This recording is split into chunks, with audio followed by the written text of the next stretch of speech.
रक्तदान जागरूकता वेबिनार में मैं महिमा जैन आप सभी का स्वागत करती हूँ। रक्तदान करें, अच्छा लगता है।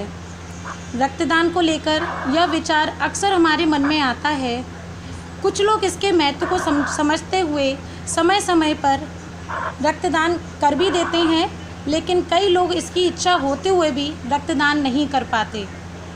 वजह इससे जुड़ी भ्रांतियाँ जो भले ही वास्तविकता में निराधार हों, पर हमारे मन में इस तरह घर कर जाती हैं कि हम इस नेक काम में चाहकर भी शरीक होने से कतराते हैं। तो चलिए आज हम आपको रक्तदान से जुड़ी ऐसी ही भ्रांतियों और वास्तविकता की जानकारी देते हैं। इस जागरूकता वेबिनार को सार्थक बनाने हेतु मंच पर आमंत्रित करती हूँ राष्ट्रपति सम्मान प्राप्त, इसी क्षेत्र में 3 बार राष्ट्रीय सम्मान प्राप्त रक्त सेवक देवेंद्र प्रताप शिवरे जी को कि वे रक्तदान के ऊपर अपने कुछ शब्द कहें। सबसे पहले आप सभी को आदर वंदे मातरम।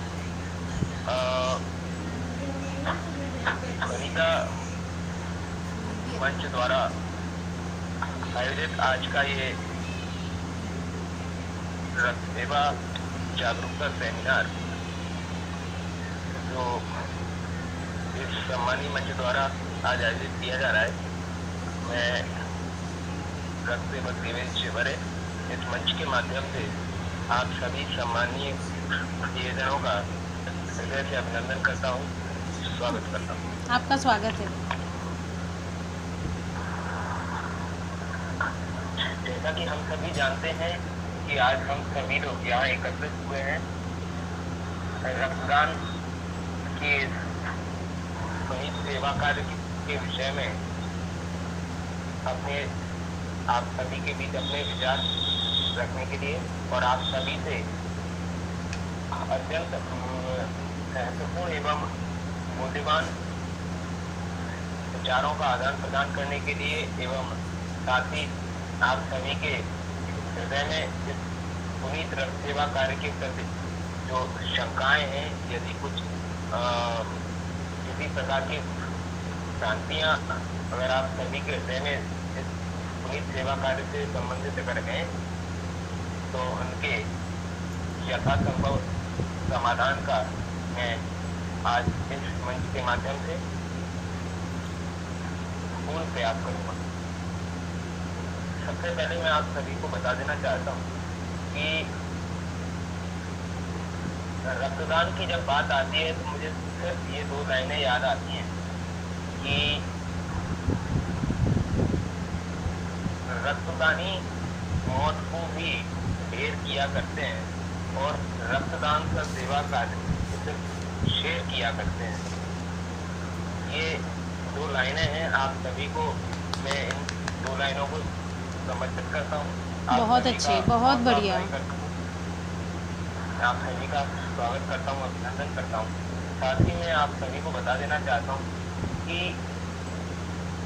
इस रक्त सेवा के समान पुनीत कार्य मुझे तो अन्य कोई नहीं लगता। हालांकि हमारे इस मानव जीवन में कई प्रकार की सेवाएं हैं जो हम अपने मानव स्वरूप जीवन में कई प्रकार की सेवा करते हैं। जैसे कोई अन्य सेवा करता है, कोई कई प्रकार की सेवाएं लोग अक्सर लोगों के जैसे इसके लिए मानव जाति के इसके लिए लोग अपनी तरफ से जिस भी तरीके से लोग समर्थ हैं उस अनुसार लोग एक दूसरे की सेवा करते हैं, पीड़ित मानव की सेवा करते हैं। लेकिन मैं व्यक्तिगत तौर पर जिस सेवा कार्य से जुड़ा हुआ हूँ, मैं उस सेवा कार्य के विषय में आप सभी को ये जानकारी देना चाहता हूँ कि ये एक ऐसा कार्य है जिससे हम किसी भी पीड़ित व्यक्ति को एक नया जीवन प्रदान करते हैं।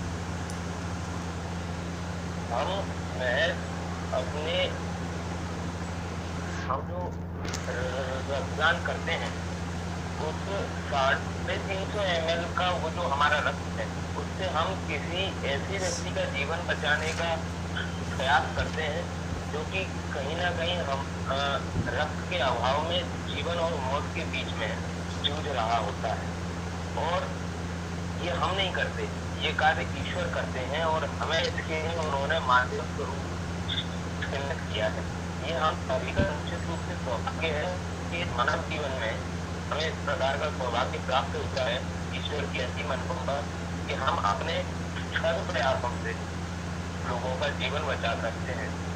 इसलिए आज इस मंच के माध्यम से मैं आप सभी से करवत निवेदन करता हूँ कि आप सभी इस महायज्ञ में शामिल होकर अब समय समय पर अपनी आहुति दें और पीड़ित मानव जाति का जीवन बचाने में अपना सर्वस्व योगदान दें। बिल्कुल सही देवेंद्र भैया, यही हमारी भी पूरी कोशिश है कि सभी लोगों के मन में जो जरा सी भी भ्रांतियां हैं रक्तदान को लेकर, या उनके मन में जो परेशानियां हैं कि रक्तदान से क्या क्या परेशानी होती है, कमजोरी आती है, और भी बहुत सारी प्रश्न उठते हैं सभी के जहन में, उनको मिटाने के लिए जागरूकता वेबिनार रखा गया है।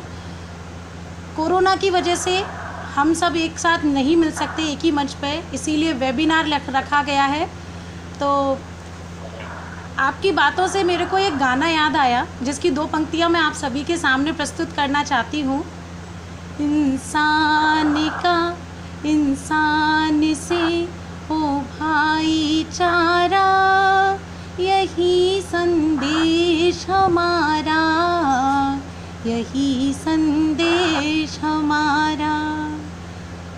वेबिनार को गति प्रदान करते हुए धन्यवाद। कार्यक्रम को गति प्रदान करते हुए प्रश्नों की बौछार करने आप तक आ रही हैं रेखा शिवरे जी, जो कि वनिता जागृति मंच की सदस्य हैं। वो आपसे कुछ प्रश्न करेंगी और आप उनके प्रश्नों के जवाब दीजिएगा। रेखा जी, आपका स्वागत है।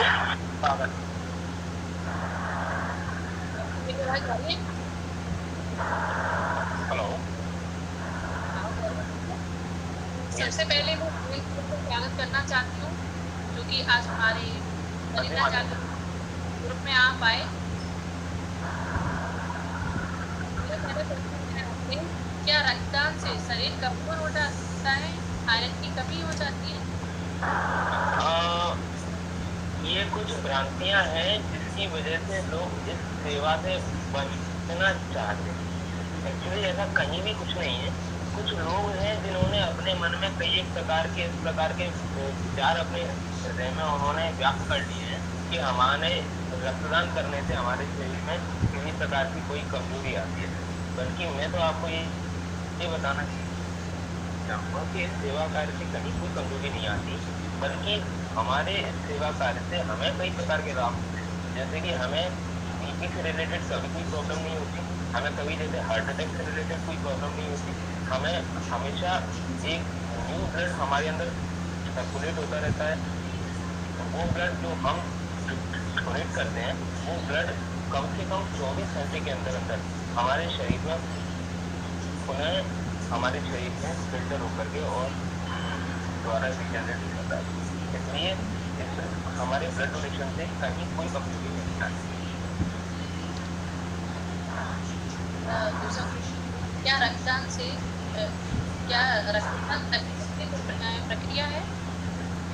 जी? क्या रक्तदान प्रक्रिया है?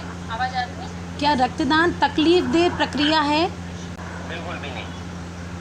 हम जब इस रक्त सेवा को करते हैं तो निश्चित रूप से तकलीफ हमें कुछ नहीं। हम केवल मानसिक रूप से यदि अपने आप को इस सेवा के लिए तैयार कर लेते हैं, तो जैसे चींटी काटती है, केवल उतना क्षण मात्र के लिए हमें उतना ऐसा लगता है कि हाँ हमें चींटी ने काटा है। और उसके बाद जब हम इस सेवा को पूर्ण कर लेते हैं और जब पूरा हमारा ब्लड जब डोनेट हो जाता है, उसके बाद हम अपने आप को इतना रिफ्रेश महसूस करते हैं और एक नई स्फूर्ति और एक नई ऊर्जा का हमारे अंदर संचार होता है। साथ ही साथ जब हम रात को सोते हैं तो इतनी सुंदर नींद आती है, ऐसा लगता है कि हाँ आज हमने अच्छा कार्य किया। इससे कहीं कोई तकलीफ नहीं। आपका बहुत बहुत धन्यवाद जानकारी। क्या दूसरा बहुत बहुत धन्यवाद देवेंद्र भैया।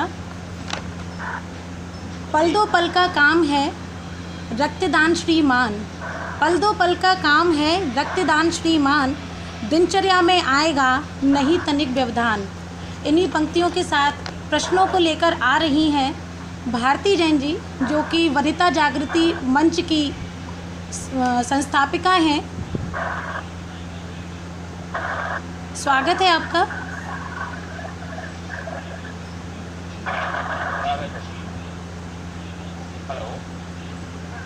Hello yes okay. जी, मेरा पहला सवाल है कि क्या रक्तदान के बाद शाकाहारी लोगों को अधिक कमजोरी महसूस होती है? नहीं, ऐसा कहीं भी कुछ भी नहीं है। मैं आपको बता देना चाहता हूँ कि ऐसा कहीं कुछ नहीं।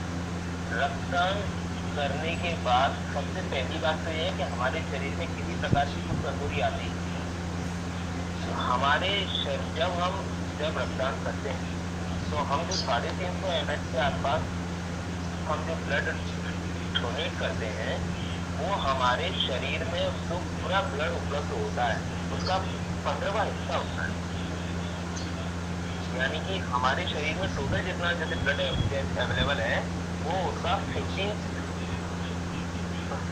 15वां हिस्सा होता है, जो हम किसी मानव पीड़ित के लिए उसे डोनेट कर देते हैं, और जो कि डोनेट करने के 24 घंटे के अंदर अंदर पुनः हमारे शरीर में स्थान लेते हैं। किचन में जाना कौन है? तो इसको डोनेट करने के बाद कहीं कोई कमजोरी महसूस नहीं करता। मेरा दूसरा सवाल है, क्या दिव्यांग व्यक्ति भी रक्तदान कर सकता है? जी बिल्कुल, लेकिन इसके लिए बिल्कुल कर सकते हैं दिव्यांग व्यक्ति, और मगर इसके लिए कुछ क्राइटेरिया होते हैं, जो कि काउंसलिंग के अंतर्गत जो वहाँ ब्लड बैंक से संबंधित जो कोई वहाँ, था बेटा, कुछ प्लेट वगैरह की आवाज़ आती है। वो आपकी जब काउंसलिंग करते हैं तो वो आपको इसके लिए अप्रूवल देते हैं कि यस यू आर अप्रूव और नॉट। वो कुछ क्राइटेरिया होते हैं जिसके अकॉर्डिंग आप अप्रूवल ले सकते हो नहीं। मेरा तीसरा सवाल है, क्या बीपी, थायराइड और डायबिटीज के पेशेंट रक्तदान कर सकते हैं? नहीं, बीपी, थायराइड और डायबिटीज पेशेंट को बेसिकली रक्तदान करना वर्जित है आपके लिए। इससे संबंधित जो भी लोग हैं, इस तरह की समस्याओं से पीड़ित जो भी हमारे लोग हैं जो रक्तदान करने के इच्छुक हैं, वो लोग रक्तदान बिल्कुल नहीं कर सकते, क्योंकि उनके लिए यह रक्तदान सेवा वर्जित है। थैंक यू भाई, थैंक यू भाई। धन्यवाद, धन्यवाद। अगर करना हो पुण्य काम, अगर करना हो पुण्य काम, देरी न करिए कीजिए रक्तदान, देरी न करिए कीजिए रक्तदान। आगे सवालों की श्रृंखला में मैं वनिता की ही एक सदस्य मीना गुप्ता जी को बुलाना चाहूँगी कि वे अपने प्रश्न आपके सामने प्रस्तुत करें। मीना जी, आपका स्वागत है। धन्यवाद महिमा, मेरी हाँ जी, आवाज़ आ रही है आपको? हाँ हाँ, आपका स्वागत है। जी बिल्कुल, आपको संवाद। जी, मैं मीना गुप्ता आज के हमारे मुख्य वक्ता देवेंद्र जी का वनिता जागृति मंच में स्वागत अभिनंदन करती हूँ। आज का मेरा ये प्रश्न है कि रक्तदान से वजन पर फर्क पड़ता है क्या, और कितने वजन का आदमी रक्तदान कर सकता है? मैं आपको ये बताना चाहूँगा कि रक्तदान सेवा के लिए जो क्राइटेरिया होता है उसके अंतर्गत कम से कम 45 किलो वजन हमारे अंदर होना चाहिए, तो भी हम इस सेवा कार्य में अपनी जी रक्तदान करने के लिए कम से कम 40 केजी वेट हमारे अंदर होना चाहिए, और हमारी उम्र जो है वो कहीं ना कहीं 18 से लेकर के 65 के आसपास 70 हमारी एज होनी चाहिए, है ना। और हमारा वेट है वो अप्रोक्सीमेटली 45 केजी से, उसके बाद हम जैसे रक्तदान करने के लिए जी। दूसरा प्रश्न है मेरा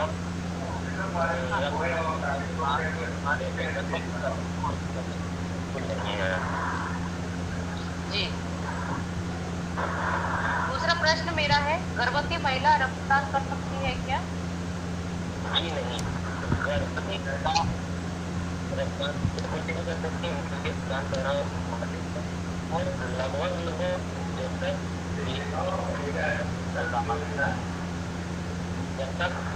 शिशु प्रदान कर रहा हो, जब तक गर्भवती महिला को रक्तदान करना जी, धन्यवाद देवेंद्र जी। धन्यवाद। रक्तदान एक यज्ञ है। रक्तदान एक यज्ञ है मानवता के नाम। रक्तदान एक यज्ञ है मानवता के नाम। आहुति अनमोल है, लगे ना इसमें कोई दाम। इन्हीं पंक्तियों के साथ जी मैं पूछती हूँ भैया, रक्तदान करने के बाद कब तक आराम करना चाहिए? रक्तदान करने के बाद मैं नहीं समझता किसी प्रकार के आराम की आवश्यकता होनी चाहिए। मतलब ऐसा नहीं है कि हमने रक्तदान कर लिया तो मतलब उसके बाद अब हमें आराम की जरूरत है, ऐसा कुछ भी नहीं है। हाँ, लेकिन कुछ बातें हैं जिनका हमें विशेषकर ख्याल रखना चाहिए कि रक्तदान करने के बाद उस डोनेशन केयर जो हमारी होती है वहाँ से कम हमें 12 मिनट तक नहीं उठना चाहिए, है ना। कम से कम 10 मिनट तक हमें वहाँ से नहीं उठना चाहिए और तुरंत रक्तदान करने के बाद हमें किसी भी प्रकार का व्हीकल बिल्कुल नहीं चलाना चाहिए। जी। साथ ही साथ हम जितना अधिक ले सकें हमें तरल पदार्थ लेना चाहिए। कम से कम 48 घंटों तक हमें अधिक से अधिक तरल पदार्थ लेना चाहिए, जिससे कि हमारा रक्त जो है वो रीजनरेट होने में जितनी जल्दी रीजनरेट होगा वो तरल पदार्थ लेने से ही होगा। बाकी ऐसा कुछ नहीं है कि रक्तदान के बाद हमें कम से कम 6 घंटे की नींद लेनी चाहिए, ऐसा कुछ भी नहीं है। आप जो अपने दैनिक जीवन में आप जिस तरीके से भी जैसे भी आप सर्वाइव कर रहे हैं, आपको उस प्रोसेस को बिल्कुल यथासंभव रखना चाहिए। लेकिन सिर्फ रक्तदान करने के बाद कम से कम 10 से 15 मिनट आपको वही रिलैक्स करना चाहिए। साथ ही साथ अक्सर ये भी देखा जाता है कि रक्तदान करने के दौरान कई बार होता है कि रक्तदाता का अचानक से जैसे मतलब उसका बीपी अप डाउन हो जाता है।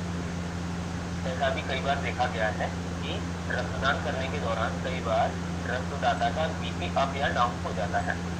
तो ऐसी स्थिति में रक्तदाता को तुरंत अपने दोनों पैरों को ऊपर उठा लेना चाहिए, ऊपर की तरफ उठा लेना चाहिए, जिससे हमारे ब्लड का जो सर्कुलेशन है वो ऊपर की तरफ आए, हमारी बॉडी को ऊपर की तरफ उसका ब्लड सर्कुलेशन हो और उसको कम से कम 10 मिनट तक इस प्रोसेस को करना चाहिए, जिससे हमारा जो बीपी है वो ऑटोमेटिक वहाँ से कंट्रोल होने की आ जाता है।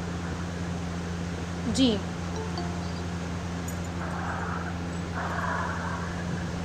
रक्तदान से पहले की जाने वाली जांच में किन बातों का ध्यान रखा जाता है? रक्तदान से पहले की जाने वाली उन सभी जांचों में कई एक प्रकार की चीज़ों का जो है वो वहाँ पे जैसे मतलब से ध्यान रखा जाता है कि सबसे पहली बात तो ये रहती है कि उस पेशेंट ने लास्ट टाइम कब डोनेशन किया है। हेलो। हाँ जी। जी जी। सबसे पहली बात ये होती है कि हमने लास्ट कब डोनेशन किया है। उसके बाद दूसरी बात होती है कि हमें किसी प्रकार का सर्दी खांसी या जुकाम नहीं है, हमें फीवर तो नहीं आ रहा है, उसके अलावा हम किसी प्रकार का ट्रीटमेंट तो नहीं ले रहे हैं, हमारी बॉडी में किसी भी प्रकार की कोई तकलीफ नहीं होनी चाहिए, हम पूर्णतः स्वस्थ होने चाहिए और हमारा जो हीमोग्लोबिन है वो कम से कम 12.5 12.5% हमारा हीमोग्लोबिन होना चाहिए। हमारा वजन जो है वो कम से कम 45 किलो होना चाहिए और हमारी एज जो है वो 18 साल से ऊपर होना चाहिए। साथ ही साथ मैं आपको जानकारी देना चाहूँगा, कुछ लोग होते हैं जिन्हें कई प्रकार के शौक होते हैं, जैसे कुछ लोग ड्रिंक करते हैं, स्मोक करते हैं, तो वो लोग कम से कम जैसे किसी ने आज आज किसी ने जैसे ड्रिंक की है, वैसे तो मैं कहता हूँ कि ये सारी चीजें छोड़ देना चाहिए। जो लोग नियमित रक्तदान करने को जो इच्छुक हैं, उन सभी लोगों को इस तरीके के शौक नहीं पालने चाहिए। मगर फिर भी यदि कुछ लोग वाकई इसकी शौकीन है, तो उन्हें ये ड्रिंक स्मोक करने की कम से कम 3 दिनों तक उन्हें रक्तदान नहीं करना चाहिए। दूसरी बात, कुछ लोग होते हैं क्योंकि पेन किलर वगैरह लेते हैं, है ना, तो ऐसे लोगों को जिनका जैसे कोई जैसे ट्रीटमेंट चल रहा है या कोई जैसे मतलब किसी प्रकार की वो पेन किलर वगैरह अगर ले रहे हैं, तो वो लोग बिल्कुल रक्तदान नहीं कर सकते। साथ ही साथ यदि किसी ने अपने बॉडी में कहीं भी टैटू गुदवा रखा है, तो वो कम से कम 1 से 1.5 साल तक रक्तदान नहीं कर सकता। जी। यदि किसी ने अपनी बॉडी में टैटू गुदवा रखा है, तो कम से कम 1 से 1.5 साल तक रक्तदान नहीं कर सकता।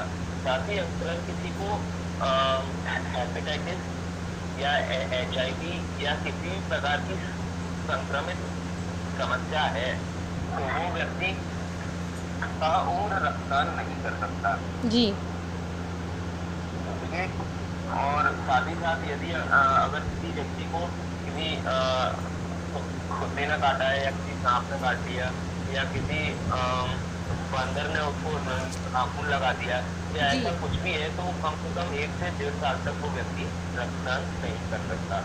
जी। ये कुछ जैसे मतलब के क्राइटेरिया होते हैं जो जब हम रक्तदान के लिए जाते हैं, जी। तो वहाँ काउंसलर जब हमारी काउंसलिंग करता है, तो ये सब बातें होती हैं जो वो हमसे जैसे काउंसलिंग करता है, उसी के बाद हमारा रक्तदान सेवा का कार्य खत्म होता है।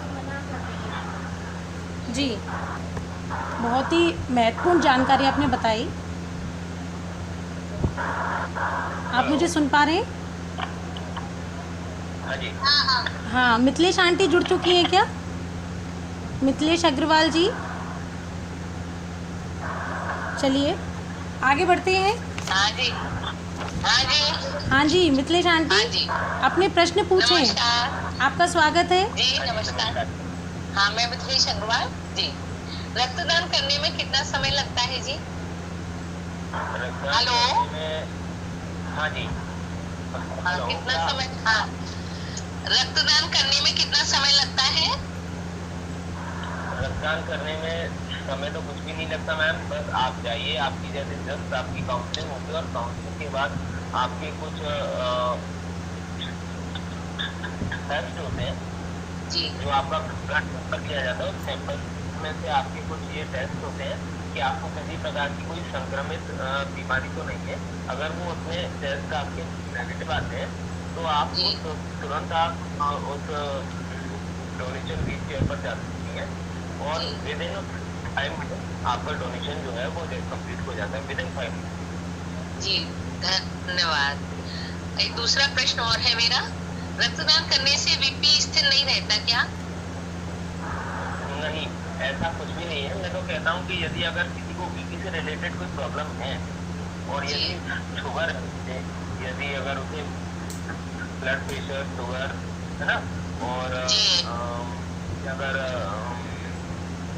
किसी प्रकार के फेफड़ों से संबंधित कोई रोग है या उसे किसी भी प्रकार की अगर छोटी मोटी अगर उसे है प्रॉब्लम, तो उसे फिलहाल कुछ समय के लिए रक्तदान नहीं करना चाहिए। जी, धन्यवाद। धन्यवाद। बहुत बहुत धन्यवाद। रक्तदान कीजिए, रक्तदान कीजिए समय समय पर आप, रक्तदान कीजिए समय समय पर आप, मन में आए पुण्यता तन होगा निष्पाप, मन में आए पुण्यता तन होगा निष्पाप। इन्हीं पंक्तियों के साथ आगे मंच पर बुलाना चाहूँगी जूली मंगल जी को कि वो अपने प्रश्नों के साथ प्रस्तुत हों। जूली मंगल जी, आपका स्वागत है। नमस्कार भैया। हाँ जी, नमस्कार। हाँ जी, नमस्कार जी। कोई इन्फेक्शन होता है क्या? नहीं, ब्लड देने के बाद कोई इन्फेक्शन नहीं होता, मगर ब्लड देने से पहले जो आपका सैंपल टेस्ट होता है, उस सैंपल टेस्ट में ही आपका ये चीज़ एग्जामिन कर ली जाती है कि आपको किसी प्रकार का कोई इन्फेक्शन तो नहीं है। साथ ही साथ उससे पहले जैसे काउंसलर डॉक्टर द्वारा आपकी जो जब काउंसलिंग होती है तब आपसे ये भी उसके द्वारा इंक्वायरी की जाती है कि आपको किसी प्रकार का कोई इन्फेक्शन तो नहीं है। जी। तब उसके बाद ही फिर आपका जब ब्लड डोनेशन होता है। साथ ही मैं आपको बताना चाहूँगा कि ब्लड डोनेशन के उपरांत किसी प्रकार का कोई इन्फेक्शन का खतरा बिल्कुल नहीं है। ये धूम्रपान और शराब का सेवन करने वाले क्या रक्तदान कर सकते हैं? मैंने अभी अभी आपको यही बताया कि वैसे तो हमें ये सारी काम बिल्कुल नहीं करने चाहिए। जब हम किसी अच्छी और पुनीत सेवा कार्य से हम लोग जब जुड़े हुए हैं तो हमें इस प्रकार के शौक बिल्कुल नहीं करने चाहिए जो कि कहीं ना कहीं हमारे लिए तो हानिकारक नहीं, साथ ही हम जो किसी की हम सेवा कर रहे हैं उसे भी ये चीज़ हानिकारक बिल्कुल निश्चित रूप से है। तो हम सबसे पहले तो हम ये कोशिश करें कि हम लोग इस तरह के किसी भी शौक को ना पालें, मगर फिर भी कुछ लोग हैबिचुअल हो जाते हैं या कुछ लोग बहुत अधिक तरीके से जो लोग एडिक्टेड हो जाते हैं और चाहकर भी इस चीज़ को छोड़ पाने में असमर्थ होते हैं। तो वो लोग ये है कि जब वो रक्तदान करने जाएं तो उससे पहले वो ये देख लें तो उन्होंने बीते 3 दिनों के अंदर अंदर किसी प्रकार का धूम्रपान, मद्यपान, आई मीन टू से डेट किसी प्रकार की निकोटिन या किसी प्रकार का नशा उन्होंने ना किया हो कम से कम 3 दिन पहले तक। इस बात का रक्तदाता विशेष ख्याल रखें। अच्छा अच्छा अच्छा भैया, एक बार से ज़्यादा रक्तदान नहीं कर सकते क्या? या कितने दिन के भीतर दोबारा रक्तदान कर सकते हैं? ये 3 चीज़ें होती हैं। सबसे पहले अगर हम आते हैं ब्लड डोनेशन के लिए, तो जब हम रक्तदान करते हैं आज हमने क्या रक्तदान किया, तो आज रक्तदान करने के बाद आगामी 90 दिनों तक हम रक्तदान बिल्कुल नहीं कर सकते। ये एक परफेक्ट इसका क्राइटेरिया होता है कि 90 दिन के बाद ही हम अपना अगला रक्तदान करते हैं। एक व्यक्ति अपने जीवन में 100 से लेकर 165 बार रक्तदान कर सकता है, जी। मगर मैं आपको बताना चाहूँगा हमारा ये सौभाग्य है कि हमारे साथ हमारी समिति रक्तदान महादान समिति के माध्यम से देश भर में ऐसे रक्तदाता हमारे साथ जुड़े हुए हैं, रक्त सेवक हमारे साथ जुड़े हुए हैं जी। कि अभी तक 200 से अधिक बार तक रक्तदान कर चुके हैं। 200 से भी अधिक लोग रक्तदान कर चुके हैं। और साथ ही साथ हमारे साथ एक वरिष्ठ रक्तदाता तो ऐसे हैं जिनकी उम्र लगभग 68 के आसपास है और वो अभी अपना लास्ट उन्होंने जो डोनेशन किया है वो 169 डोनेशन उन्होंने अभी किया है। दिल्ली के हैं राहुल शोलपुरकर जी, जिन्होंने अभी अपना 169वां रक्तदान अभी उन्होंने अपना किया है दिल्ली में कोविड काल के अंतर्गत। तो ये हमारा सौभाग्य कि हमारे साथ ऐसे वरिष्ठ रक्तदाता हमारे साथ जुड़े हुए हैं। जी जी जी।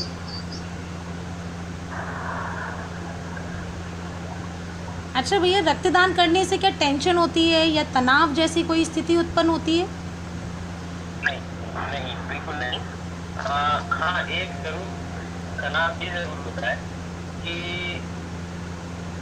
ये जो सुई है इतनी मोटी, ये मोटी वाली सुई जब हमारे जब बॉडी में जब इंजेक्ट करेगी तो उस समय हमें क्या फील होगा, ये सुई हमें कोई हानि तो नहीं पहुंचा देगी, केवल इतना छोटा वर्ग का जैसे टेंशन रहता है, लेकिन ये कोई टेंशन नहीं होता।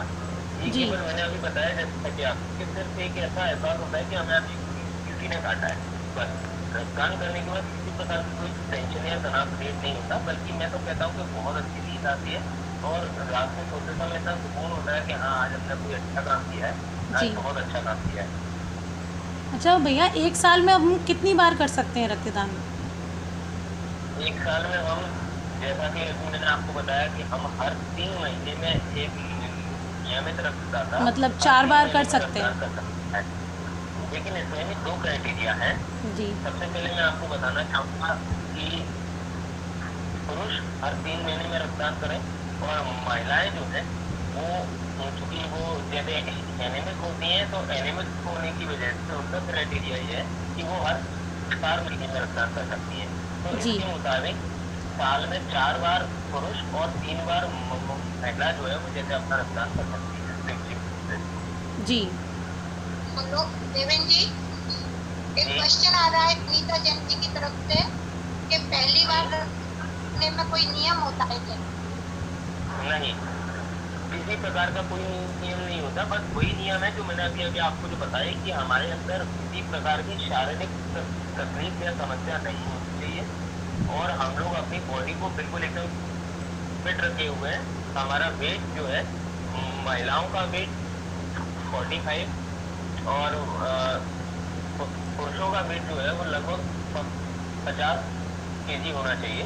साथ ही साथ हमारी एज 18 प्लस होनी चाहिए। साथ ही साथ हमारे जैसे हीमोग्लोबिन है वो पुरुषों के अंदर लगभग 12.5 और महिलाओं के अंदर लगभग 13 से 13.5% हीमोग्लोबिन होना चाहिए और हम शारीरिक रूप से एकदम स्वस्थ होने चाहिए। हमारे अंदर कोई विकार या बीमारियां नहीं होनी चाहिए, तो हम रक्तदान करने के लिए बिल्कुल ऐसे जी। हम अपना अगला रक्तदान करते हैं।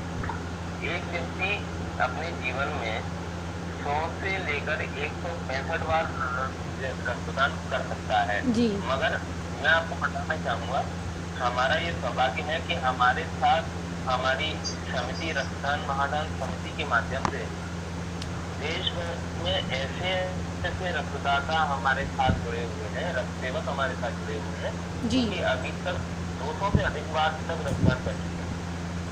200 से भी अधिक लोग रक्तदान कर चुके हैं और साथ ही साथ हमारे साथ एक वरिष्ठ रक्तदाता तो ऐसे हैं जिनकी उम्र लगभग 68 के आसपास है और वो अभी अपना लास्ट उन्होंने जो डोनेशन किया है वो 169 डोनेशन उन्होंने अभी किया है। दिल्ली के हैं राहुल शोलपुरकर जी, जिन्होंने जी। अभी अपना 169वां रक्तदान अभी उन्होंने अपना किया है दिल्ली में कोविड काल के अंतर्गत। तो बहुत ये बढ़िया। हमारा सौभाग्य कि हमारे साथ ऐसे वरिष्ठ रक्तदाता हमारे साथ जुड़े हुए हैं। जी जी जी।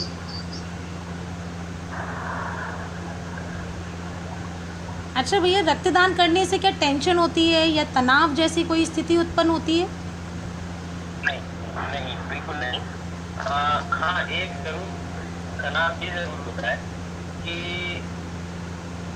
ये जो सुई है इतनी मोटी, ये मोटी वाली सुई जब हमारे जब बॉडी में जब इंजेक्ट करेगी तो उस समय हमें क्या फील होगा, ये सुई हमें कोई हानि तो नहीं पहुंचा देगी। केवल इतना छोटा वर्ग का जैसे टेंशन रहता है, लेकिन ये कोई टेंशन नहीं होता। ये जी। केवल मैंने अभी बताया जैसा कि आपको सिर्फ एक ऐसा एहसास होता है कि हमें अभी किसी ने काटा है, बस।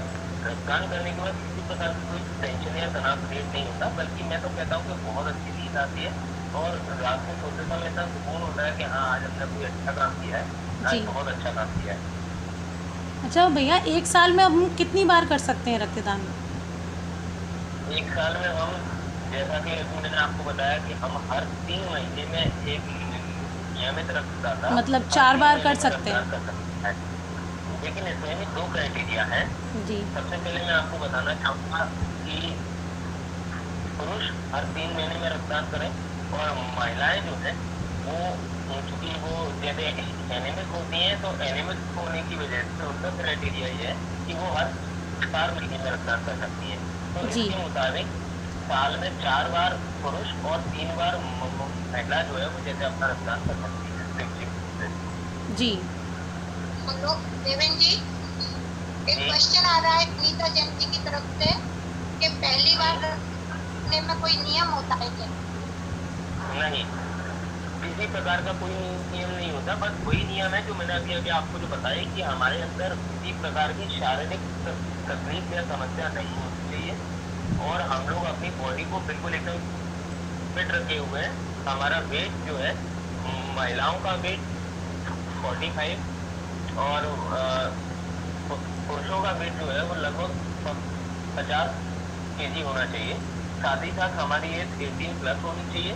साथ ही साथ हमारे जैसे हीमोग्लोबिन है वो पुरुषों के अंदर लगभग 12.5 और महिलाओं के अंदर लगभग 13 से 13.5% हीमोग्लोबिन होना चाहिए और हम शारीरिक रूप से एकदम स्वस्थ होने चाहिए। हमारे अंदर कोई विकार या बीमारियां नहीं होनी चाहिए, तो हम रक्तदान करने के लिए बिल्कुल ऐसे हैं। जी।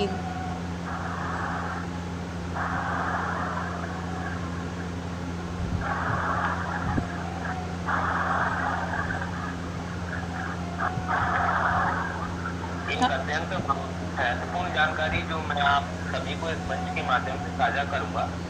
जब हम स्वैच्छिक रक्तदान करते हैं, जब हम वॉलंटियर डोनेशन करते हैं, तो जी। वॉलंटियर डोनेशन करने के बाद हमें ब्लड बैंक के द्वारा इस तरह का एक सर्टिफिकेट मिलता है। ये एक वो सर्टिफिकेट है जो हम वॉलंटियर डोनेशन करते हैं। वॉलंटियर यानी कि हमें स्वैच्छिक। नहीं पता हम किसके लिए रक्तदान जी, कर जी, रहे जी। हैं, ये हमारी स्वेच्छा से हो रहा है। जी। एक रक्तदान वो होता है जो हमारे ही संबंधित कुछ व्यक्ति है जिसको ब्लड चाहिए और जिसके लिए हम उसके लिए ब्लड देने जा रहे हैं, उसके लिए रक्तदान करने जा रहे हैं, तो वो तो होता है एक एक्सचेंज डोनर, है ना। हम जी। वहाँ से अपना ब्लड दे करके और एक्सचेंज करा के हम उसे दे देते हैं। और एक होता है वॉलंटियर डोनेशन जो हम अपनी स्वेच्छा से किसी भी जैसे हम अपने स्टोर पर अपनी स्वेच्छा से जाकर के ब्लड बैंक में अपना रक्तदान करते हैं और हमें नहीं पता होता कि हमारा वो रक्त किसके लिए जा रहा है, इसे हम स्वैच्छिक रक्तदान का नाम देते हैं। तो जब हम स्वैच्छिक रक्तदान करते हैं तो हमें इस तरह का एक सर्टिफिकेट मिलता है। इस सर्टिफिकेट पर यहाँ नीचे एक डेट होती है और ये डेट जो है हमारे उस दिन की डेट होती है जिस दिन हमने डोनेशन किया है।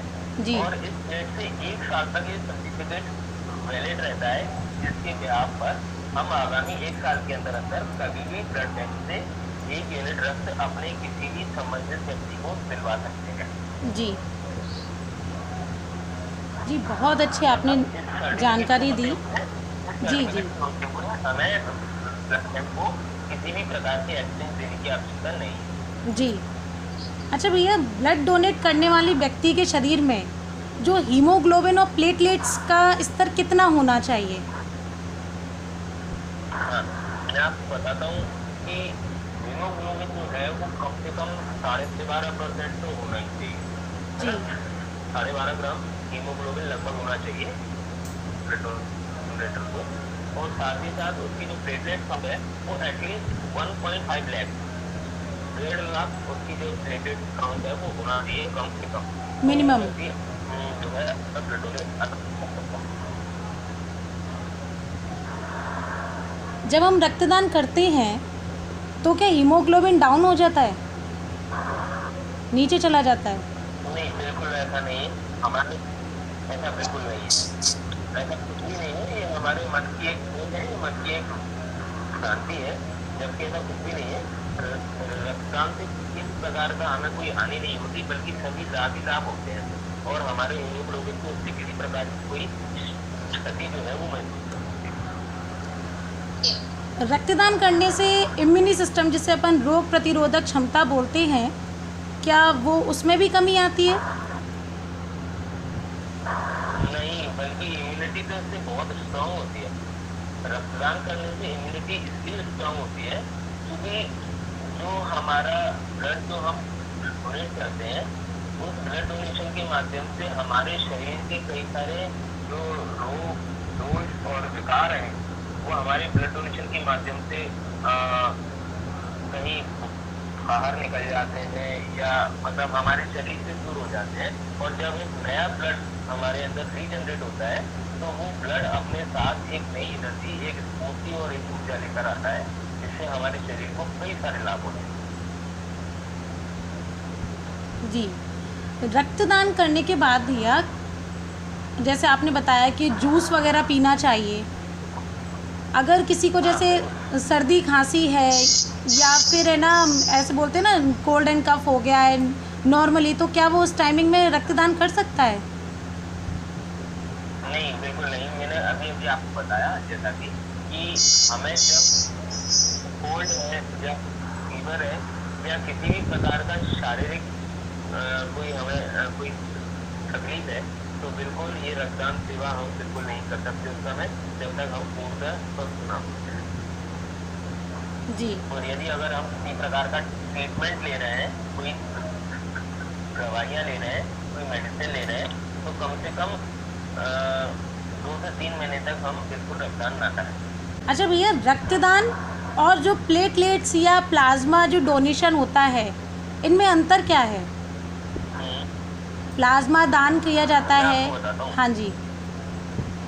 मैं आपको बताना चाहूँगा कि हमारा रक्त है वो कई प्रकार की संरचनाओं में बटा हुआ है। होल ब्लड, प्लेटलेट, प्लाज्मा, जी है ना। ये तीन तो बेसिकली होती हैं। साथ में एफ सेल होता है ना, टीआरपी होती है, जी। एसटीपी होती है, एसएसपी होती है। कई प्रकार की कंपोनेंट होते हैं इस ब्लड के, जो कि अनेकों कंपोनेंट होते हैं। इसके अंतर्गत हमारे रक्त में लगभग 60% जो होता है वो हमारे अंदर, जैसे मतलब इसमें प्लाज्मा होता है। हमारे ब्लड का 60% जो होता है वो हमारे ब्लड में प्लाज्मा होता है, और बचा हुआ जो 40% होता है वो हमारे अंदर ब्लड सेल्स होती है। जी और इन ब्लड सेल्स के अंतर्गत 3 तरह की ब्लड सेल्स होती हैं, red blood cell, white blood cell और प्लेटलेट।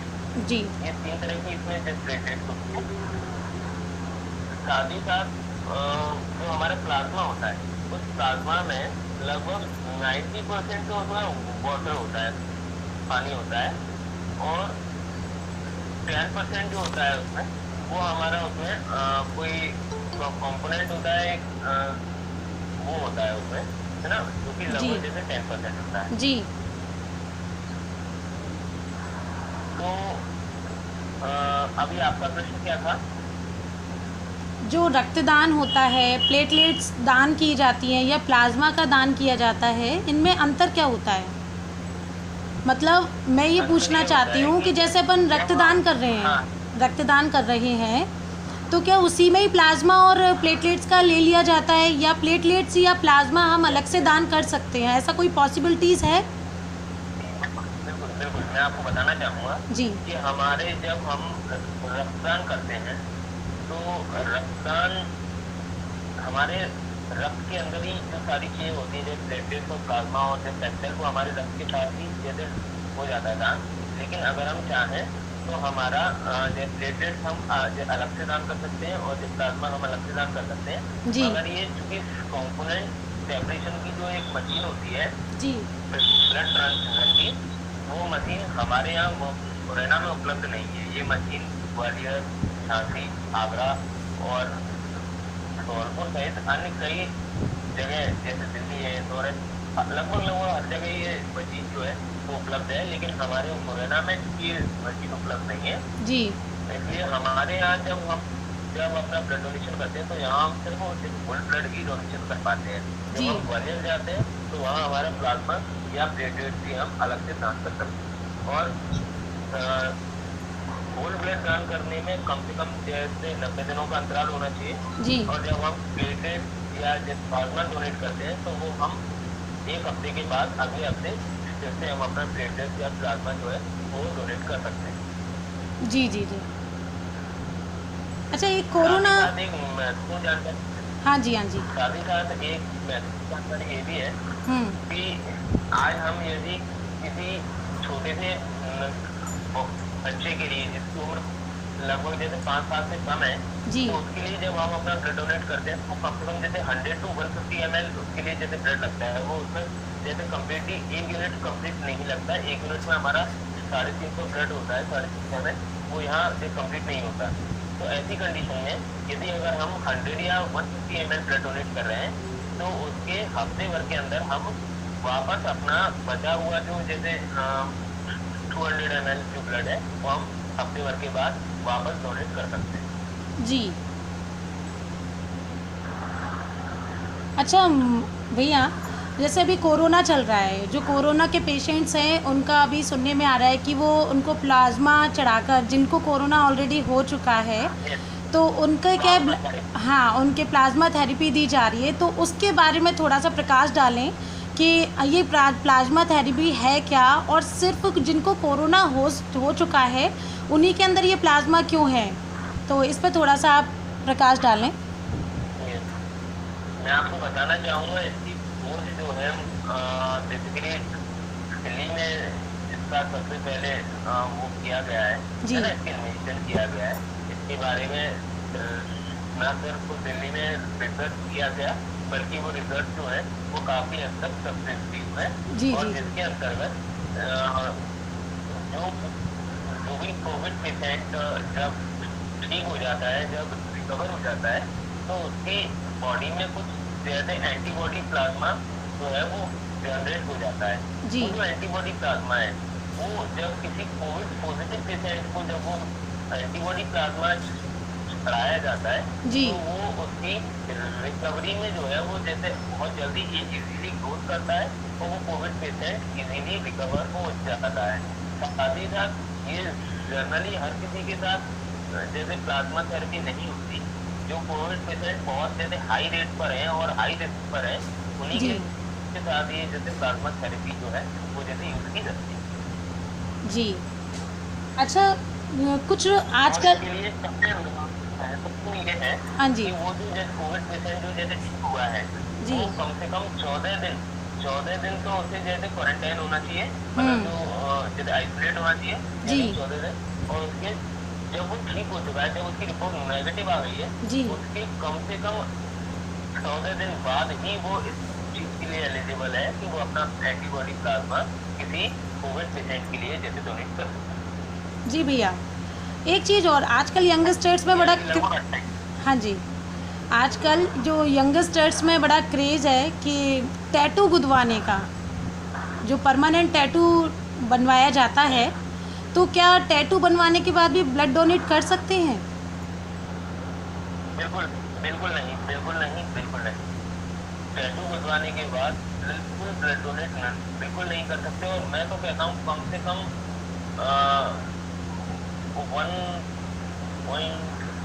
1.5 ईयर, मतलब मैं समझता हूँ कम से कम 1.5 साल तक तो आप कम से कम ब्लड डोनेट नहीं कर सकते। जी। लगभग 18 मंथ जी जी जी।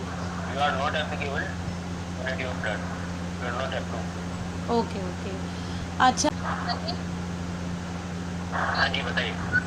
शराब पीने वाले तथा डायबिटीज, थायराइड के मरीजों के अलावा और कौन कौन है जो रक्तदान नहीं कर सकते?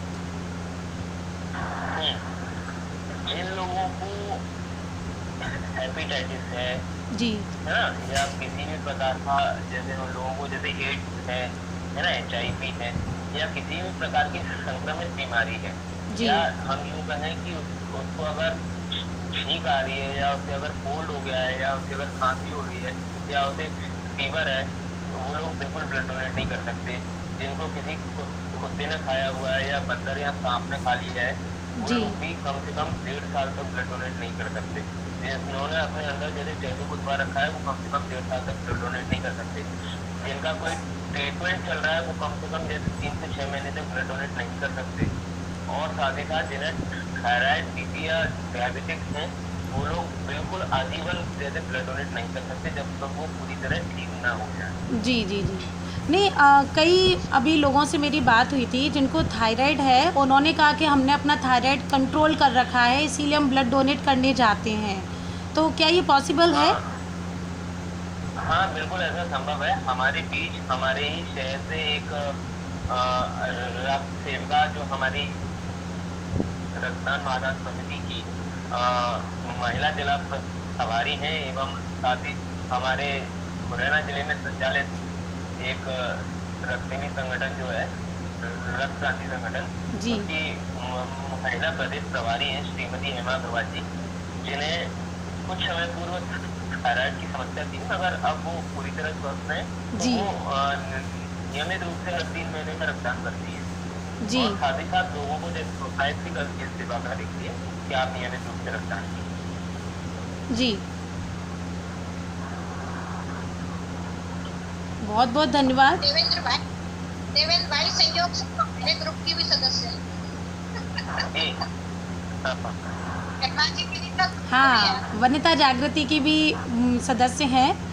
आज के इतने इन्फॉर्मेटिव जो सेशन रहा है, जो आपने इतनी महत्वपूर्ण जानकारियाँ दी हैं, ये रिकॉर्ड हुआ है और हम कोशिश ये करेंगे कि फेसबुक और यूट्यूब के चैनल के ज़रिए हम ज़्यादा से ज़्यादा लोगों तक आपकी बात पहुंचा सकें। आज आपने जो इतनी महत्वपूर्ण जानकारी दी है रक्तदान को लेकर, जो आजकल केवल लोग दान समझते हैं जबकि दान नहीं है। जो लोग रक्तदान करते हैं अर्थात रक्तदाता होते हैं, उनके शरीर के लिए भी रक्तदान बहुत अच्छी चीज़ है, जिससे ब्लड सर्कुलेट होता है, ब्लड बनता है नया जो आपने हम लोगों को ये महत्वपूर्ण जानकारी दी है। तो देवेंद्र भैया का मैं बहुत बहुत साधुवाद करती हूँ कि आपने अपने कीमती समय में से यहाँ पर समय निकाला और हम लोगों को इतनी अच्छी जानकारी दी।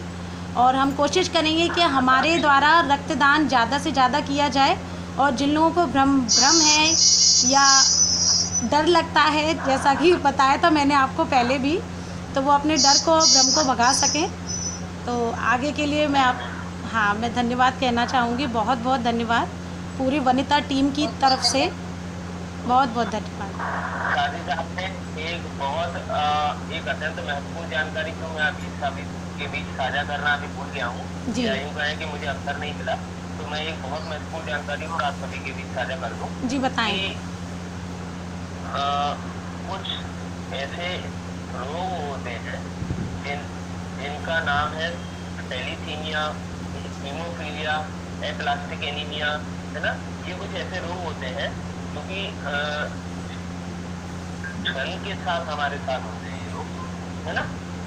इन रोग में क्या रहता है कि हमारे बॉडी के अंदर ब्लड सेल्स जनरेट होना बंद हो जाते हैं और हमारे अंदर खून बनना बंद हो जाता है। जी। जब हम किसी और व्यक्ति के रक्त के सहारे ही हमारी जीवन यात्रा चलती है आगे के लिए।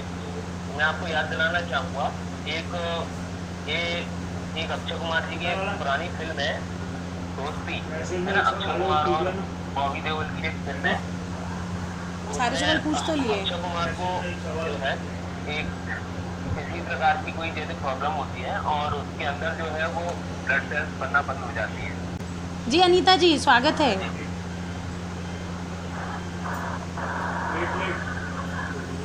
अनीता जी माइक खोलिए अपना। जी हाँ, जी हाँ बोलिए, स्वागत है। हाँ, थैंक यू। बहुत अच्छी, हाँ, देवेंद्र जी ने बहुत अच्छी जानकारी साझा की है। जी। मैं एक अपना अनुभव शेयर करना चाहती हूँ आप लोगों के साथ। जी बिल्कुल। जी जी कि आपने बहुत ही एक पुण्य कार्य है, उसके लिए वेबिनार आयोजित किया। आयोजकों का भी बहुत बहुत धन्यवाद, आभार।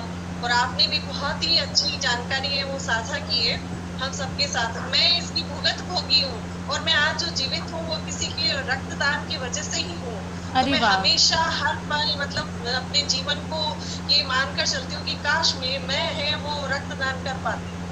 तो इस कार्य से मैं भी अपने जो लोकल लाइन्स जो भी हैं संस्थाएं, उनसे मैं जुड़ी हुई हूँ। क्योंकि मेरी जब सेकंड डॉटर हुई थी तो ब्लड लॉस हो गया बहुत ज़्यादा और मुझे 3 यूनिट ब्लड है वो तुरंत चाहिए था। और यदि वो वक्त पर नहीं मिलता तो मैं आज आप लोगों के सामने नहीं होती। तो मैं इस चीज़ को मतलब मैं अनुभव करती हूँ, हर पल महसूस करती हूँ और इस चीज़ की जो महत्ता है वो अच्छी तरह से जानती हूँ। तो वाकई में आपने बहुत अच्छा आज जो आयोजन किया है उसकी मतलब जो मोल है, अनमोल है, उसका शब्दों से बयान नहीं हो सकता। और इसका जो हाँ जी, और रक्तदान है उसका ये कि ये ऐसी चीज है जिसको साइंटिस्ट नहीं बना सकते। एक मनुष्य शरीर है वही इसका निर्माण कर सकता है। बिल्कुल बिल्कुल। जी जी, बहुत बहुत धन्यवाद आयोजकों का। और महिमा जी आपका भी बहुत बहुत शुक्रिया। देवेंद्र जी ने बहुत बहुत ही अच्छी जानकारी हम लोगों के साथ साझा की है। जी बिल्कुल, थैंक यू। और ये रक्त बेसिकली एक ऐसी चीज है जिसे पैसों से नहीं खरीदा जा सकता। हमारे समाज में एक बहुत बड़ी भ्रांति ये भी जनरेट हुई है कि लोग ये समझते हैं कि हमें ब्लड डोनेट ना करना पड़े और हमारे लिए कोई जैसे डोनर आ जाए और हम जैसे उसे पैसे दे दें और वो हमारे लिए डोनेशन कर जाए। जी जी जी। रक्त कहीं बाजार में नहीं मिलता, किसी इंडस्ट्रीज में नहीं बनाया जाता। रक्त हमसे ही है और हम रक्त से हैं। तो हम दोनों पूरा है, रक्त हमसे है और हम रक्त से हैं। तो ये जो पीड़ित की जो रक्त है वो हमें जो रक्त है वो जैसे हमी से उपलब्ध होता है और इसका केवल एक ही माध्यम है। यदि अगर आपकी पीड़ित को रक्त चाहिए तो आप डोनेशन कीजिए, केवल वहीं से रक्त आ सकता है। रक्त कहीं नहीं मिलता, पैसों से कहीं नहीं मिलता रक्त। और कई लोग होते हैं जो प्रोफेशनल डोनर होते हैं। Professional donor I mean to say that कि वो किसी प्रकार की टैबलेट वगैरह या कोई ड्रग जैसे इंजेक्ट वगैरह करते हैं और उसके बाद में वो पैसों के लालच में हर 5 दिन में, 10 दिन में या 15 दिन में वो लोग जो जैसे अपना ब्लड डोनेट करते हैं, जिनका उनको जैसे पैसा मिलता है, इस तरह के लोगों से हमें बिल्कुल सतर्क रहना चाहिए। जी जी। क्योंकि इन लोगों के ब्लड में कई एक प्रकार के इन्फेक्शन होते हैं। इन्फेक्शन के साथ साथ जो सारी गुड प्रॉपर्टीज होती है, जो एक गुणवत्ता होती है उनके ब्लड में, वो बिल्कुल नहीं होती। क्योंकि हमारे शरीर में जो हम जो ब्लड डोनेट करते हैं, वो ब्लड डोनेट किया हुआ ब्लड हमारे शरीर में जनरेट तो हो जाता है जैसे 24 घंटे में, मगर उसमें वो सारी गुणवत्ता आने में कम से कम 90 दिन लग जाते हैं। बिल्कुल। यानी कि हमारे शरीर में proper platelet, proper plasma, proper vectors वगैरह, ये सारी चीजें जो हमारे शरीर में हमारे ब्लड में होती है, जी ये शरीर में हमारे रक्त में बनने के लिए कम से कम 90 दिन लगते हैं।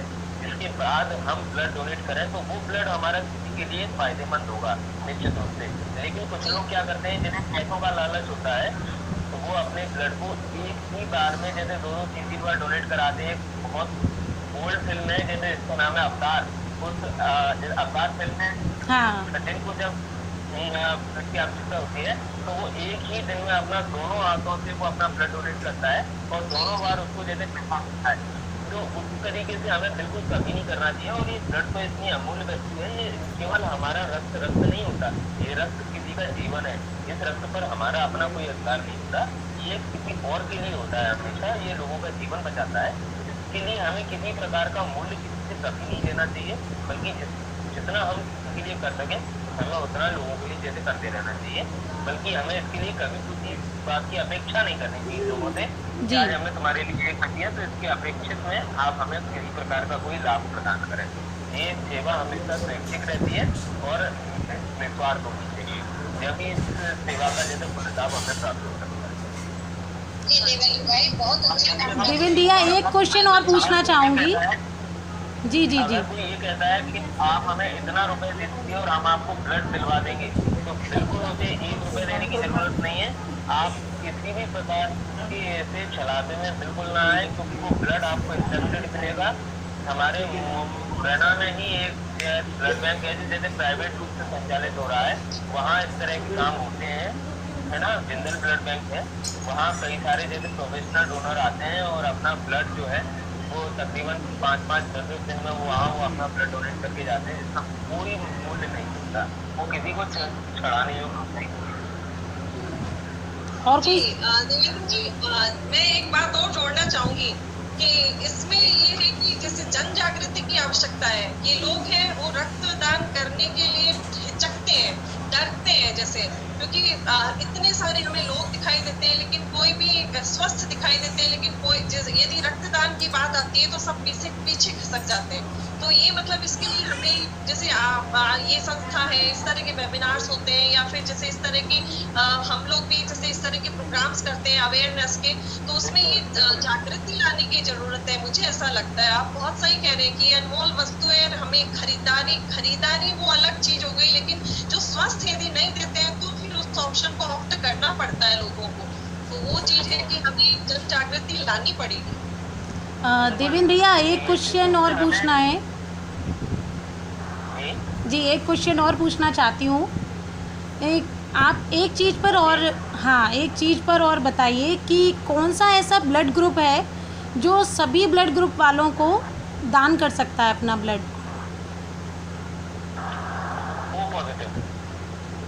O positive. जी। वो नेगेटिव है, वो नेगेटिव। तो आपका कहने का मतलब है कि O positive is a universal blood group. जी, O positive is a universal blood group. Yes, and the most common blood group O positive. जी जी। As I think so. Okay okay. आप लोगों में से कोई और है जो अपने शंकाओं का समाधान करना चाहते हैं? सबसे अधिक रेयर ब्लड ग्रुप जो होता है वो AB नेगेटिव होता है। ओके। और ये तो ब्लड हो गए, इसके साथ साथ 2 तरह के ब्लड और होते हैं जिनकी जानकारी सामान्य रूप से हमें नहीं होती। सबसे पहले मैं आप सभी लोगों को बताना चाहूँगा, एक ब्लड ग्रुप और होता है जिसका नाम होता है बॉम्बे ब्लड ग्रुप। और बॉम्बे ब्लड ग्रुप के हमारे इंडिया में सिर्फ और सिर्फ 287 उसके ऐसे लोग हैं जिनके अंदर ये जैसे ब्लड उपलब्ध है, केवल 287 लोग जी हमारे पूरे इंडिया में। इतना रेयर है। और उसके अलावा एक और ब्लड ग्रुप होता है जो वर्ल्ड का सबसे रेयर ब्लड ग्रुप होता है, उस जी। ब्लड ग्रुप का नाम है गोल्डन ब्लड ग्रुप। ये गोल्डन ब्लड ग्रुप इस पूरे संसार का सबसे अधिक रेयर ब्लड ग्रुप है। ये बहुत कम लोगों में होता है। हमारे इंडिया में केवल 2 या 3 लोग हैं जिनका जी। ये ब्लड ग्रुप है। जी जी मंच पर उपस्थित और किसी को क्वेश्चन पूछना हो देवेन जी सब पूछ सकते हैं। शायद सभी की शंकाओं का समाधान हो चुका है। तो आज से ही हम लोग सभी प्रण लेते हैं कि रक्तदान जरूर करेंगे, जीवन में एक बार ही सही करेंगे ज़रूर। आपका बहुत बहुत धन्यवाद देवेन भैया, जो आपने अपना समय निकालकर हमको दिया और इतनी अच्छी अच्छी जानकारी आपने हमें दी। और आज के इस जी इस सम्मानी मंच को जैसे अत्यंत साधुवाद से प्रेषित करता हूँ एवं आत्मीय आभार प्रेषित करता हूँ जी। कि आप सभी ने एकत्रित होकर के एक जन जागृति, एक जन चेतना लोगों के बीच लाने का जो इतना एक अद्भुत कार्य किया है। ईश्वर आपको इस नेक कार्य में निरंतर अग्रसर रखे और आप सभी को स्वस्थ रखे जी। और आप सभी में मानव पीड़ित की सेवा का ये सदैव भाव जागृत रखे। ऐसी मैं ईश्वर से मंगल कामना करता हूँ। जी बहुत बहुत धन्यवाद आप सभी का, बहुत बहुत धन्यवाद इस वेबिनार से जुड़ने के लिए। मंच पर सभी का बहुत बहुत धन्यवाद। आज के लिए बस इतना ही। हम फिर मिलेंगे फिर से किसी जन जागरूकता के अभियान को लेकर किसी और विषय पर। धन्यवाद धन्यवाद। साथ ही